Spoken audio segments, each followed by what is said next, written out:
వస్తున్నావా? అవును స్వామి. వస్తాడు వస్తాడు, ముందు పళ్ళు తిను.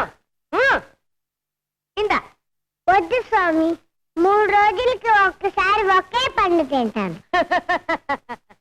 3 రోజులకి ఒక్క పడు తింటావా? అయితే నువ్వు చచ్చిపోదలుచుకున్నావా? చావు బతుకులు ఆ భగవంతుడి చేతిలో ఉన్నాయి స్వామి. భగవంతుడు అదృష్టవంతుడు, పిచ్చివాడా. ఇందా ఈ పండు కూడా తిను. వద్దు స్వామి, ఇంకా మీదట వారం రోజులకి ఒకే పండు తినదలుచుకున్నాను. వారం రోజులకి ఒకే పండు తింటావా?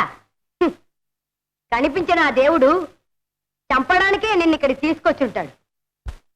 మహారాజా, విజయోస్తు. శుభవార్త. ఏమిటా శుభవార్త?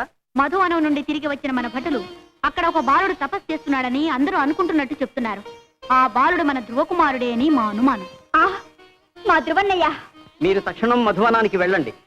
అక్కడ ఉన్నది మన ధ్రువకుమారుడే అయితే ఉత్తముని స్థితి చెప్పి ఒప్పించి తీసుకురండి. వెళ్ళండి. నేను వస్తాను. తొందరపడకు. ఇంకో క్షణమైనా నేను అన్నయ్య చూడకుండా ఉండలేను. ఆగునైనా, నీ ఆరోగ్యం ఇంకా కోరుకోలేదు, ఎలా వెళ్ళగలవు? నాకేం పర్వాలేదు, అన్నయ్య చూస్తే నా ఆరోగ్యం బాగైపోతుంది. నేను వెళ్తాను. అలాగే వెళుదు గాని రేపే బయలుదేరే ఏర్పాట్లు చేయండి. చిత్తం ప్రభు.